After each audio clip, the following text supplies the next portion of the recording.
Hello, we are again here for is the second part. It is the second part of the ionic and covalent compounds, and now we will discuss at the properties of the ionic compounds and the part number four.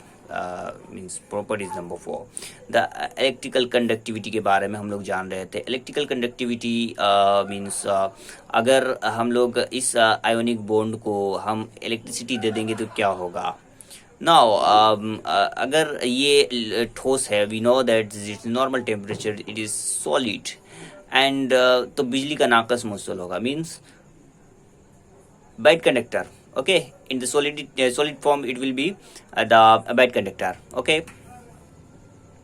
And बरकी सुकूनी कुव्वत कशिश के सबब ionic में मौजूदा positive charge और मनफी आयन अपनी जगह पर मुतय्यन होते हैं। अपना पॉजिटिव अलग है, नेगेटिव अपनी जगह जाएगा कहाँ। और अगर इन पर बैरनी इलेक्ट्रिक फील्ड दे दिया जाए तो भी इसकी आयन हरकत नहीं करेंगे।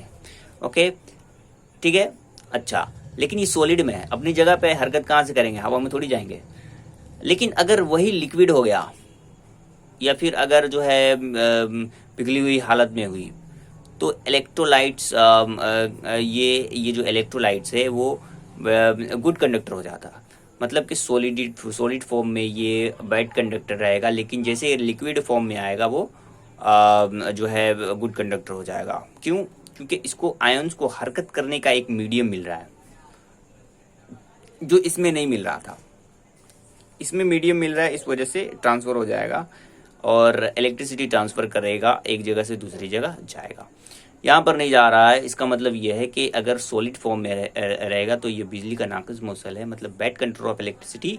और अगर जो है अगर इलेक्ट्रोलाइट के फॉर्म में है, पिघली हुई हालत में है, रकीक हालत में हो, तो ये एक जगह दूसरी जगह ट्रांसफ़र कर जाएगा। ओके, इलेक्ट्रिसिटी एक जगह दूसरी जगह ट्रांसफ़र कर जाएगा। सोलिबिलिटी के बारे में क्या हल होगा कि नहीं किसी भी चीज़ में, तो ये मरकब पानी में हल पजीर है। जैसे कि नमक का एग्जांपल हम लोगों ने देखा कि NaCl क्या है, एक आयोनिक कंपाउंड है। ठीक है, तो ये नमक क्या है, पानी में देखते हैं घुल जाता है। तो ये जितने सारे आयोनिक कंपाउंड्स होते हैं पानी में जो है हल हो जाते हैं, मतलब घुल जाते हैं। ठीक है, ये जितने सारे हैं, लेकिन ये क्या है, गैर नामियाती। लेकिन अगर नामियाती या फिर ऑर्गेनिक हो, ऑर्गेनिक ये लास्ट में एक चैप्टर है उसमें हम लोग पढ़ेंगे व्हाट इज ऑर्गेनिक। तो ऑर्गेनिक मीन्स एनिमल्स वगैरह से हासिल होने वाले, मतलब जिसके कंपाउंड्स में ऑक्सीजन, नाइट्रोजन, कार्बन जैसे एलिमेंट्स मौजूद रहते हैं, तो वो ऑर्गेनिक है। चूँकि ये चीज़ें जो है NaCl में नहीं है तो ये इनऑर्गेनिक है। तो इनऑर्गेनिक देखेंगे कि वो है हल पजीर होगा, मतलब पानी में हल हो जाएगा। जो ऑर्गेनिक है वो पानी में हल नहीं होता है। जैसे एक दो एग्जांपल याद रख लेना, ऑर्गेनिक का और इनऑर्गेनिक का। ऑर्गेनिक का मतलब ये है, ठीक है, बेंजीन, और सिर्फ एक दो याद रखना, बेंजीन, कार्बन डाइसल्फाइड।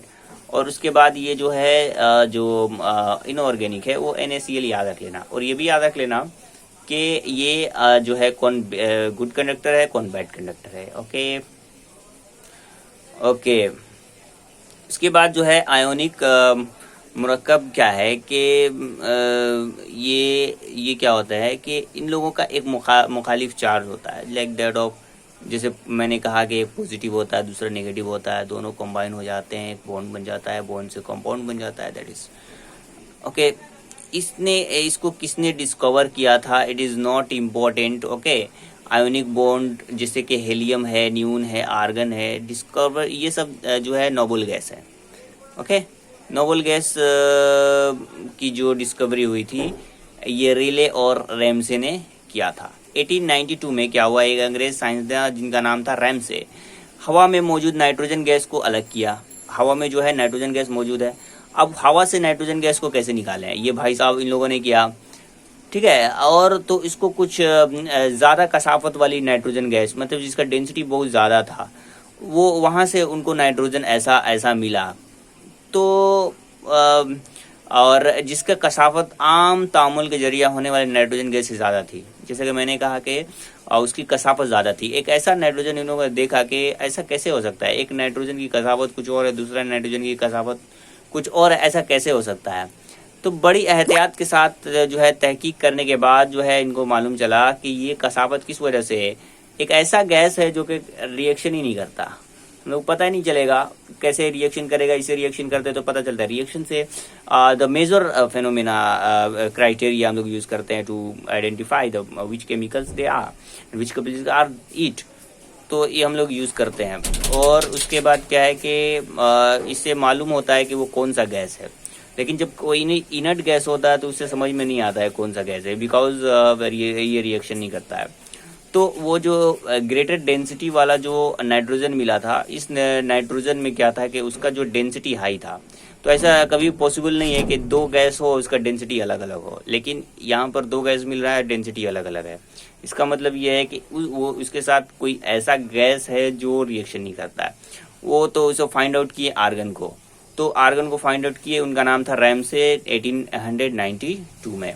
ओके, और उसी साल जो है एक आर्गन के बाद हेलियम गैस को निकाला गया था और खोजा गया था। बिल्कुल सेम प्रोसेस है, और ये भी दोनों का नेचर एक ही है। आर्गन हुआ, क्रिप्टन हुआ, जेनन हुआ, हेलियम हुआ, ये सब का प्रॉपर्टी जो है एक ही जैसा है। ओके, क्योंकि ये रिएक्शन नहीं करते हैं, ये दूसरे तो कोई ताल्लुक ही नहीं रहता है, क्योंकि इसका ऑक्टेट स्टेट जो है ये मुकम्मल रहता है और रिएक्शन होता है ऑक्टेट स्टेट के लिए। इस वजह से ये लोग रिएक्शन नहीं करते हैं। और एक दो एग्जांपल याद कर लेना, न्यून है, क्रिप्टन है, जेनन है, आर्गन है, हेलियम है। तो इसका डिस्कवरी किसने किया था? एग्जाम में वैसे तो पूछता नहीं है, लेकिन फिर भी याद रख लेना कि इसका जो है रिले और रैमसे ने इसकी डिस्कवरी की थी।